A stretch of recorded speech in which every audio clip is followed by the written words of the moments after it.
नमस्ते, थर्ड आई में आपका स्वागत है। जैसा कि मैंने कहा है, आज फ्राइडे है, शुक्रवार, और आज थोड़ा स्टैटिस्टिक्स, थोड़ा कितनी किसकी सीटें, कितने कम कितनी ज़्यादा, इस लिहाज से आज हम लोग एनालिसिस करते हैं। एक जनरल नैरेटिव यह है कि कांग्रेस मुक्त भारत और कांग्रेस की कहीं सरकार नहीं, केवल 2 स्टेट में सरकार। इस तरह की एक जनरल बात हम और आप सुबह शाम सुनते ही रहते हैं। अब थोड़ा ग्राउंड रियलिटी भी चेक करने की जरूरत है। और एक नैरेटिव यह है कि बीजेपी सब जगह छाई हुई है, बीजेपी की सरकार सारे देश में है, सब जगह उनकी सरकारें चल रही हैं, इत्यादि इत्यादि। मैंने एक फास्ट चेक किया, ये मैं कोशिश करूंगा कि ये इसको आपके साथ मैं शेयर कर सकूं। 4-5 कैटेगरीज हैं। एक कैटेगरी है जो बीजेपी जहां पे उसको मैंडेट मिला, क्लियर मैंडेट, 100 सीट है, 51 या 51 से ज्यादा सीटें बीजेपी को मिली कि मैंडेट आपका, आप सरकार से। मैं विधानसभा की बात कर रहा हूं, क्योंकि लोकसभा में तो उनको क्लियर मैंडेट है। 545 सीट में 303 बीजेपी, क्लियर मैंडेट, बीजेपी की सरकार। उसी तरह से विधानसभा में अगर मान लीजिए 100 सीटें हैं तो 51 सीट या 51 सीट से ज्यादा जहां पे भी है वो बीजेपी का क्लियर मैंडेट है। लेकिन अगर 40 सीट बीजेपी की है और 11 सीट वो किसी और के साथ मिलकर बना रहे हैं तो वो बीजेपी कोलिएशन बोलेंगे उसको। उसी तरह से एक कैटेगरी बीजेपी कोलिएशन जब हम कर रहे हैं तो जहां पे ओरिजिनल मैंडेट तो बीजेपी का नहीं था, लेकिन एक चीज जिसमें और बाकी लोगों को वो गेम नहीं आता है या नहीं कर पाते हैं, वो जो बखूबी बीजेपी खेलती है, जो महाराष्ट्र में कैसे तोड़ के रूलिंग पार्टी के एमएलए को अपने यहां ले आना है, उसको आप कोलिएशन कहिए या तोड़फोड़ बोलिए। कैसे मध्य प्रदेश में कांग्रेस के विधायकों को तोड़ के ज्योतिरादित्य सिंधिया को तोड़ के इधर ले आना है, कैसे कर्नाटक में खेल करना है, इस तरह की जो तोड़फोड़ वाले वो हैं, उनको भी इसी कोलिएशन के कैटेगरी में डाला गया है। मुख्य रूप से ये 3 जगह, कर्नाटक, एमपी और महाराष्ट्र में हुआ। फिर एक कैटेगरी है जहां कांग्रेस की सरकार है, कांग्रेस की सरकार केवल 2 जगह है। फिर एक कैटेगरी है कांग्रेस कोलिएशन, क्योंकि नाम कहीं उसका नाम यूपीए है, कहीं उसका नाम महागठबंधन है, कहीं उसका नाम महाजोत है, इस तरह से अलग अलग नाम है। महाराष्ट्र विकास अघाड़ी एक समय था।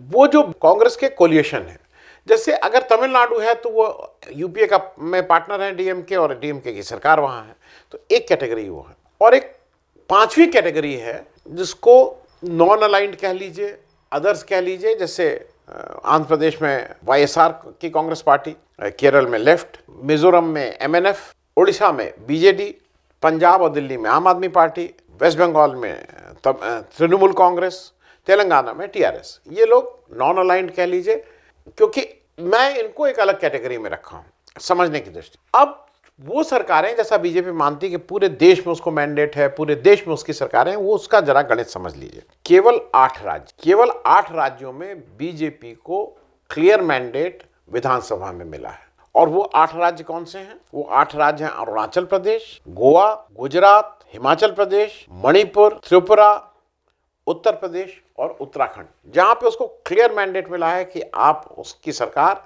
विधानसभा में उनकी हाफ मार्क से ज्यादा, मेजॉरिटी से ज्यादा सीटें, और वो कंफर्टेबल उसमें। इन 8 स्टेट में 2 स्टेट को थोड़ी देर के लिए हटा के तब हम आपको वो करेंगे। 2 स्टेट कौन सी? उत्तर प्रदेश की और गुजरात की। अब ये सारा कुछ जो कवायद हो रही है, चाहे भारत जोड़ो यात्रा हो, चाहे बीजेपी का हो, ये सब ये कवायद हो रही है 2024 के लोकसभा इलेक्शन की, क्योंकि वो एक क्रूशियल है। उसके पहले एक मैं आपके साथ डेटा और शेयर करना चाहता हूं। देश में टोटल एमएलए, एमएलसी नहीं बोल रहा हूं, विधान परिषद के सदस्य नहीं, विधायक जिसको बोलते, जो मेंबर ऑफ विधानसभा जो इलेक्ट होके आते हैं डायरेक्टली, उस विधानसभा के टोटल एमएलए जो हैं पूरे देश में 4126 हैं, 4126। ये डेटा 13 अगस्त को अपडेटेड जो विकिपीडिया है उससे लिया है, वहां आप भी जाके देख सकते हैं, एज अपडेटेड एज ऑन 13 अगस्त 2022। उसमें से 97 वेकेंट हैं, जिसमें से 90 अकेले जम्मू कश्मीर के हैं। अब इस 4126 में से बीजेपी के एमएलए 1391 है, 1391 पूरे देश में, चाहे वहां सरकार हो या ना हो, पूरे देश में जो इनके एमएलए हैं। और इनके कोलिएशन जो पार्टनर्स हैं उनके एमएलए हैं 353। कांग्रेस के एमएलए हैं 677 और कांग्रेस के एलाइज के एमएलए हैं 440। मैं एलाइज बोल रहा हूँ, फिर से ध्यान रखिएगा, मैं अदर्स को नहीं बोल रहा हूँ, नॉन अलाइंड को नहीं बोल रहा हूँ, मैं आम आदमी पार्टी इसमें नहीं आ रहा, तृणमूल कांग्रेस नहीं आ रहा, कांग्रेस के एलाइज। तो ये एक डेटा भी आपके लिए रोचक हो सकता है। अब अभी से 2024 के बीच में कुछ विधानसभा इलेक्शंस भी हैं, 11 विधानसभाओं के इलेक्शंस हैं। अब हम लोग थोड़ी चर्चा कर लें वो 6 स्टेट जिसमें बीजेपी को क्लियर मैंडेट मिला था, प्लस गुजरात एंड यूपी, तो टोटल 8 स्टेट होंगे, लेकिन 6 पहले वो स्टेट कर लें, गुजरात और उत्तर प्रदेश को छोड़ के, कि कहाँ क्या संभावना है। सबसे पहले अरुणाचल प्रदेश। अरुणाचल प्रदेश में विधानसभा इलेक्शन लोकसभा इलेक्शन के साथ ही होता है। 2019 में साथ में हुआ था, इसमें भी साथ में होगा। वहां पे 2 सीटें हैं लोकसभा की, दोनों बीजेपी की हैं। विधानसभा इलेक्शन में बीजेपी को 60 वहां की सीटें हैं, 31 का हाफवे मार्क है, 41 सीट्स मिली थी और 50.19% का वोट शेयर था उसका। तो वहां मुझे नहीं लगता है कि वहां कुछ बदलने वाला है as far as Lok Sabha election का कंसर्न। दूसरा, अब हम लोग कर लें गोवा। गोवा में इलेक्शन 2021 में अभी विधानसभा इलेक्शन हुआ। लोकसभा की कुल 2 सीटें, एक बीजेपी के पास, एक कांग्रेस के पास। बीजेपी के पास 40 में से ओरिजिनली 20 उन्होंने जीता था, अब 8 एमएलए और कांग्रेस के चले गए हैं, तो उनके पास 28 एमएलए हो गए हैं। लेकिन एक इंटरेस्टिंग बात यह है कि इस 28 में से 20 एमएलए एक्स कांग्रेसमैन हैं, जो कांग्रेस में थे कभी ना कभी। अब कांग्रेस 3 ही रह गई है वहां पे। और अगर अभी का घटनाक्रम देख लें तो वहां पे जो 2 सीटें हैं, एक बीजेपी एक कांग्रेस, मुझे अभी भी लगता है कि वहां पे मोर और लेस सेम चीज रिपीट होगी, कोई ऐसा चेंज होने वाला नहीं है। अब हम लोग बात कर लें हिमाचल प्रदेश की। हिमाचल प्रदेश में कुल लोकसभा सीटें 4, कुल लोकसभा सीटें 4, 3 बीजेपी की, 1 कांग्रेस की। और यहां पे 2024 से पहले अभी 2022 के नवंबर दिसंबर महीने में इलेक्शन, विधानसभा का इलेक्शन होने वाला है। यहां का पिछले 8-10 इलेक्शन का, पिछले 30-40 साल का इतिहास रहा है, एक बार बीजेपी एक बार कांग्रेस, एक बार बीजेपी एक बार कांग्रेस, एक बार बीजेपी एक बार कांग्रेस। तो उस दृष्टि से अगर बीजेपी की सरकार है, अगर वो कोई ट्रेंड माना जाता है, तो इस बार कांग्रेस की उस लिहाज से सरकार बननी चाहिए। वहां पे एक फैक्टर और है कि आम आदमी पार्टी वहां पे अब बहुत एक्टिव है इस बार, और वो ठीक से लड़ना चाह रही है इलेक्शन। अब ये एक बात सोचने वाली होगी कि आम आदमी पार्टी वोट किसका ज्यादा काटेगी, मतलब बिटवीन कांग्रेस एंड बीजेपी आम आदमी पार्टी किसको ज्यादा डैमेज करेगी। इस पे अलग अलग डिबेट है, अलग अलग लोगों का विचार है। मेरे अपने अनुसार आम आदमी पार्टी बीजेपी का वोट इसलिए काटेगी, वो जो भी रूलिंग पार्टी, चाहे वो कांग्रेस हो चाहे वो बीजेपी हो, वो उस पर प्ले करेगी। और आम आदमी पार्टी अगर जो भी रूलिंग पार्टी का वोट खा रही है, तो इस समय हिमाचल प्रदेश में बीजेपी है, तो वोट ज़्यादा बीजेपी का ही कटेगा एज कंपेयर टू कांग्रेस। वहाँ पे एक फैक्टर और है, वहाँ पे जो हमारे अमिताभ ठाकुर साहब हैं, इनके पिता प्रेम कुमार धूमल वहाँ के बड़े कद्दावर नेता रहे थे, चीफ मिनिस्टर रहे थे। पिछला इलेक्शन जब हुआ 2017 वाला, उसमें वो एमएलए का इलेक्शन हार गए। बहुत अच्छे, मतलब वैसे तो जीते बहुत ठीक से विधानसभा इलेक्शन, लेकिन वो इलेक्शन वो हार गए। जब वो इलेक्शन हार गए तो जयराम ठाकुर साहब को वहाँ का चीफ मिनिस्टर बनाया गया। अब देखने वाली बात ये होगी कि जयराम ठाकुर साहब जो 5 साल वहाँ के चीफ मिनिस्टर रहे हैं, उनके और प्रेम कुमार धूमल जी के बीच में कितनी खींचतान रहती है। चौथी स्टेट है जो मेरे हिसाब से, मतलब जो मैं बता रहा हूँ, जहाँ बीजेपी को क्लियर मैंडेट मिला था विधानसभा में, वो है मणिपुर। मणिपुर में अभी इलेक्शन हुए 2022 में, कुछ 3-4 महीना पहले, और वहाँ अब 2024 के बाद इलेक्शन होंगे। तो वहाँ अब क्या होने वाला है, इस विधानसभा इलेक्शन से कोई जो हो गया था वो होना है। वहाँ कुल 2 सीटें हैं, बीजेपी की 1 सीट है। विधानसभा में बीजेपी को वहाँ आउट ऑफ 60 32 सीट्स मिली थी, क्लियर मेजॉरिटी, 37.83% वोट मिला था। और अगर वैसे आप देखें तो यहाँ कोई मेजर चेंज होना बहुत दिख नहीं रहा है। हालांकि बहुत लंबी मार्जिन नहीं है, लेकिन फिर भी बीजेपी यहाँ आगे है।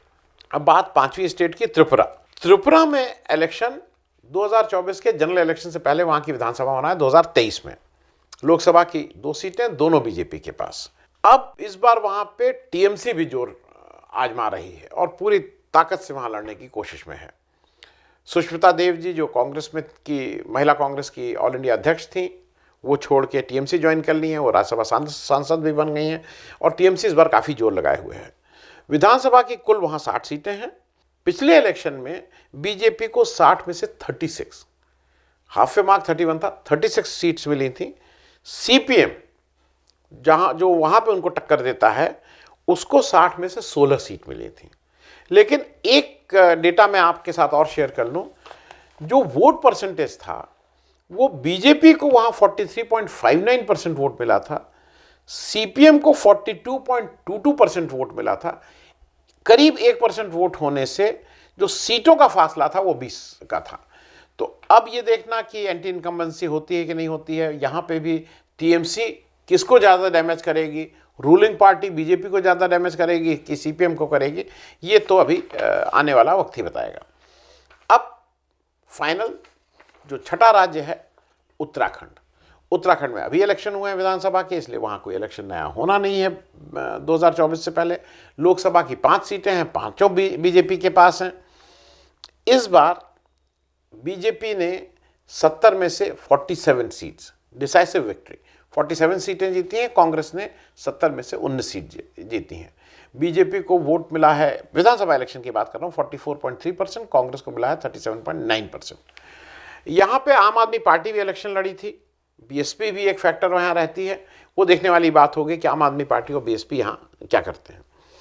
लेकिन ये सब लोग मिला के, ये 6 स्टेट की टोटल सीट, जो मैंने कहा जहाँ बीजेपी मैंडेट के साथ जीती हुई है, 17 लोकसभा सीटें हैं, ओनली 17 आउट। ये 6 स्टेट्स जहाँ पे बीजेपी की सरकार है, मतलब जीती हुई सरकार है, कोई तोड़फोड़ नहीं की गई है, वहाँ पे कुल सीट 17 हैं।